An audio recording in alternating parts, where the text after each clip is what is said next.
Guys, this is Conway for the Smooth View, and this is my second contest entry, or kind of my main one for the Exile contest. You can see I'm eager to get into the beta from the amount of entries, but this is a map I've been working on since the contest has started, and so this is where the teams will start once they've both picked the teams. There's red and blue, and they're the only teams that can be picked, so as you can see I'm on the blue team. These exits are just so the teams will get overpowered when they're in the last checkpoint, because there is the last checkpoint to take it over. So what you've got is just some general gear, like a bit of chain for each person to take, and basically there's not much at this start area. As you can see, there's bows, arrows, and it's very open because the last part of the battle isn't supposed to be hard. It's supposed to be quite easy for people to tear through here and to take over. So this is our TNT cannon. If you can get enough TNT, this will definitely destroy the village, stop anyone from getting close to you. So let's take a look at the village. Once passing through the bridge, you've got two options: the tunnel or the village. The bases are all inside here, different villages, and we'll take a look in this first house. What we've got here is sugarcane for food, that is for pumpkin pies, and string. A lot of string is needed on this map because you only get the bows that are back at the base. Now another thing we have that I haven't seen many maps use. Normally maps are based around beds or don't have them at all. What we've done here is we saw on Rampart, in what we've seen so far, the beds are used quite a lot as like checkpoints in the main building. So what we've got here is a bed to represent that.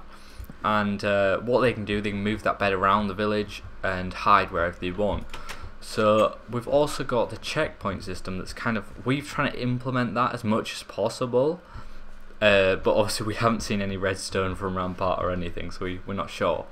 So let's take a look at these buildings. This is what I was saying about the string. We've got some sticks in the other building, arrows across here, and then inside here, if we take a look, this is it's a bit to get up here. You've got to break the ladders, get through the cobwebs, and then you get 2 diamonds. Now a lot of people are going to use those diamonds to actually make a sword. Now that is a very bad idea for this map because you don't get any enchanted weapons. It's all about getting the best weapons you can with the resources you've got. So basically you want an enchanting table, and that's what we've given you. So we've got some leather in here. That's all the leather that's on the map, so you really want to use that well. So let's just take a look at the sewer, and that's here. There's a top entrance, there's this back entrance, and if we go down here there's another entrance that I will leave through.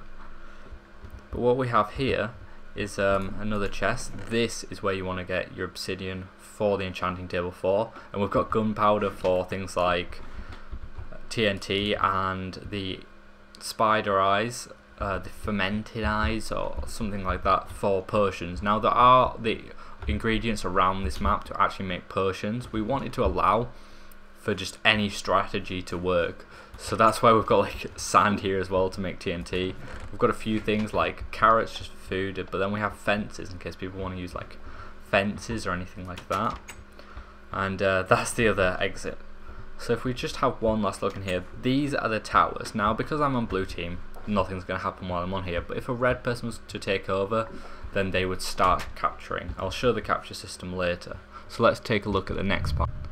This is the first tower the teams are going to be fighting for. So this is the blue side, and obviously we want to protect this. That's why we've got this bit between the village just to separate the map, and we have the middle there. So that's the tower we really want to protect, and we have 2 areas then the base, so it's kind of like Rampart with those checkpoints. And here we go, we have a mine that takes you down to the center of the map. Now the point of this was just so it wasn't a head-on-head battle, you could have some variation. So in here we've just got cobble and a pick that's going to help you a little to get started. So let's have a look at the middle of the map. We'll start from the bridges, and here we have the middle that both teams are going to attack from. Now we've left it so there's quite a lot of open areas, so you've got all those bow shots getting side hits and things like that.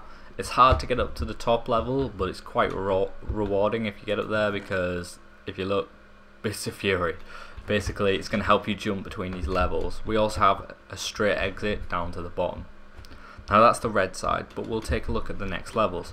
These basically are just filled with items to walk around, kind of fight between, and we have ladders to take you all the way down to the bottom level.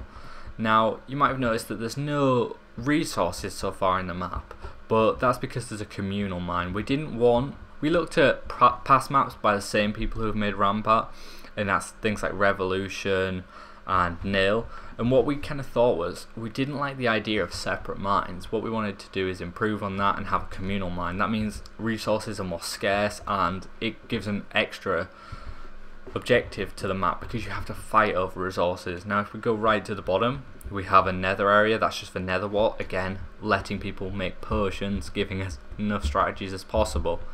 And we'll head back out if I can find my way back out, that is.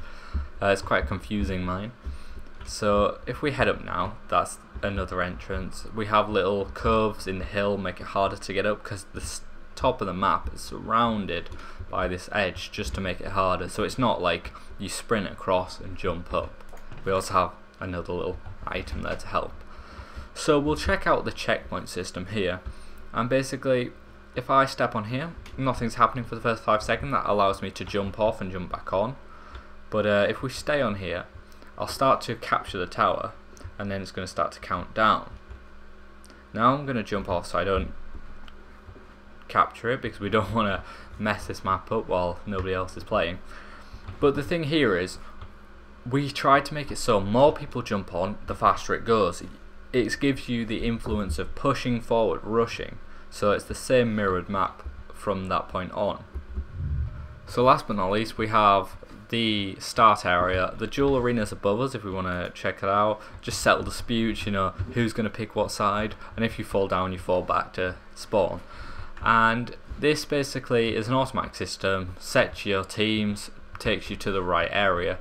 So the problem with this is it's a contest entry, so I'm not going to release the map for download, but I hope you enjoyed looking at it, and I guess I'll ask the permission from the people who are making Rampart to release this map, as it does have a lot of influence with the checkpoint system, with the towers and things like that, and I don't want to go and, you know, copy any maps. So thanks for watching, and hopefully I get into the Rampart beta.